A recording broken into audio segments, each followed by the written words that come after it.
Κάσε ρε μαλάκα, εγώ του φέξε. Έριξε το γορεσάκι.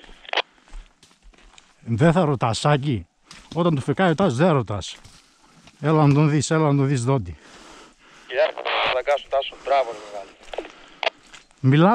Μιλάτε στα καρτέρια, Σάκη, μιλάτε. Δεν είμαστε καρτέρια μαλάκα. Θα σε περιλάβω μορφό εκεί τώρα, μαλάκα, έχω τόση ώρα το περιμένω. Τάκη, τα άλλα τα σκυλιά να ξέρεις πάνε στον τουρό, δεν έχουν άλλο γουρούνι. Αυτό το γουρούνι ήταν μόνο. Μακάρι για να βγουν όλα εδώ να τα μάσουμε, αλλά ας μην επαναπάβεται κανένας μέχρι να σιγουρευτούμε. Νίκο, έλα να δεις το μονόβολο πάλι που πήγε, έλα να δεις. Άβρε, πουτάνα, μπράβο.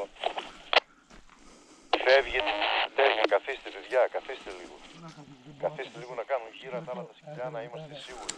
Δεν αλλάζει κάτι, καθίστε όπως είστε. Μονόβολο Γκότσις. Α, εδώ είναι πεσμένο. Ποιο να φύγει ρε μαλάκα. Καθώς είπα να κάτσει και αγόρι μου. Όχι που δεν θα σε έλεγε. Κοίταξε ο κουμπάρος μου. Α, την έφαγε, ούτε κατάλαβε τι έγινε. Μπράβο ρε φίλε.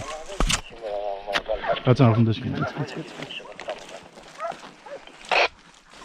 Βέβαια, θύμωσες χθες με τον άλλονα. Γιατί του παίξεις την κράτησε. Μπράβο. Να. Ο Τούκης με τον Τσομπανιάρη είναι σε αυτό το γουρούνι, να ξέρετε. Ναι, Τάσο, αυτό λέω. Και τα άλλα τα σκυλιά είναι στον τουρό. Αυτό το γουρούνι είναι, ένα γουρούνι είναι. Εντάξει, αφήστε να έρθει να έρθουν και τα άλλα να δαγκώσουνε.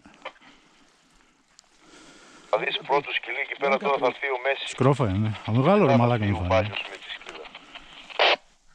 Μανόλας, εγώ τι κάνω, βγαίνω, τι κάνω.